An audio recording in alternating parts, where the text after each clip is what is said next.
You guys good to go? Quick injury updates for you guys just to start out. We will go ahead and rule Cam Dantzler and Dalvin Tomlinson out.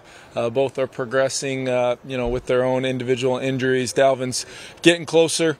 Hopefully, maybe get him a little bit more work next week and try to see if we can have him available for the Dallas game.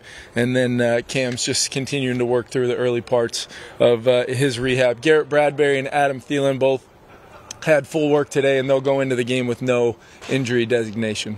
So big week of practice for us. Finished up some good prep today. Our team's in a good place right now. Guys know what kind of challenge we have out in front of us, and the environment, atmosphere, and a really darn good football team. So we are hoping to continue, some momentum as a team. We have a confident group, but a group very much aware of the challenge out in front of us. You know Case Keenum really well. If you have to face him, what kind of challenge is it? What do you remember about coaching him? I think Case is, there can only be 32 starting quarterbacks at once in this league. Case has been a starter before, played at obviously a very high level here. I thought he played at a high level for us when I was coaching him. I'm a huge fan of Case and just what he brings to the huddle from an experience standpoint, but then he knows exactly what he's looking at. Any voids or vacancies, any lapses in coverage, Case will make you pay.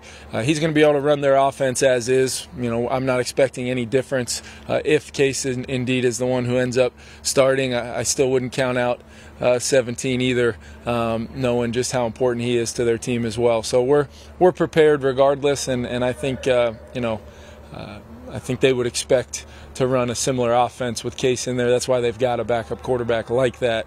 In the event they were ever to need him, they can just run their offense as is. That's what we're prepared for. He's played quite a bit of there was a lot of scramble drill kind of stuff when he was here. Did you see as much of that from him in Washington, and from what you've seen on film, is there any of that with him in Buffalo? Yeah, I just think he's got the ability to extend plays. He's so instinctive. I mean, I know going back to his Houston Cougar days, he was a gunslinger, throwing for hundreds of thousands of yards. It seemed like. I wasn't so quite lucky in my college days, but I just remember every time I ever watched him before I started coaching him, the guy was going to make the right play. He's accurate, plays with great fundamentals and techniques within an NFL pocket. I think that's the big thing, is he can translate what it looks like to just throw the ball and play quarterback, but he can do it in an NFL pocket, and then he's got some toughness. He's got some leadership qualities that come out in those moments. I do remember that. So it'll be a challenge for us if indeed Case is the guy. Regardless, like I said, of who plays, it's going to be a challenge for our defense and those skill players and the way they get it going offensively.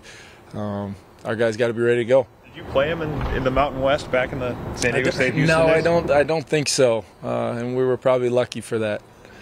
How was Caleb Evans' week of practice, and describe your confidence level on him taking over? Very confident in Caleb. He had a really good week of practice. I think you feel like a lot of young players. I think when you can go out there and have the positive feedback from his performance last week stepping in, now he gets the week of preparation and can feel at ease with the game plan and really having gotten reps against a lot of the things that hopefully we're going to see. And I think the other 10 guys in the huddle, that's the best part about our group. We've got great leadership on the back end with Harrison and Cam and then obviously Patrick Peterson on the other side, and EK running the show, and hopefully our pass rush can have an impact to help kind of marry that rush and coverage together like we do when we're at our best.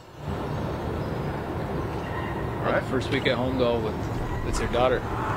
Yeah, there was a couple nights where I was just trying to get involved a little bit and help out. It's been a few years since I was changing diapers, so I was working through some early struggles, but getting more comfortable as the week has gone on for sure. But no, she's doing great.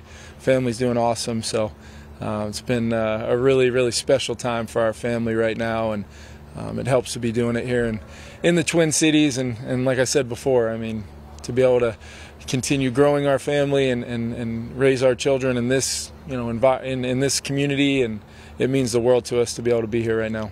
Kevin, you touched upon it earlier this week, but with the team, the celebration with the bowling thing, Cousins on the plane, how do you feel about how well the team seems to mesh? They know when it's time to work, but yet they bond with their celebratory nature, other times. Yeah, I think it's important. I'm glad you said that, because the one thing I feel even this week of preparation, I challenged our guys to let's try to have it at a pretty consistent standard of what we want to be sooner rather than later as a football team. We've gotten off to a great start, and as they know, they hear it from me over and over again. That means absolutely nothing once that ball gets kicked off on Sunday. It's a whole new challenge. It's a whole new possibility for our team to continue to kind of stamp who we are as a team. New challenges, a really good football team on the road. It's a chance for us to continue improving little by little, and when we go out and have the success that we've had early on, if we're able to earn a chance to win this football game, I would hope our team would enjoy that, because it's going to be a heck of a challenge and one that we've worked really hard this week preparing for. So I think where our culture's at, where our building's at, ultimately, you got it going on when the player ownership of when it's time to work, we work. And we hold each other accountable, demand a lot out of each other, and then ultimately, more importantly than anything, and make sure we're enjoying the process of doing it on a daily basis and pushing each other to get better. Thanks, everyone. Thank you. Thank you.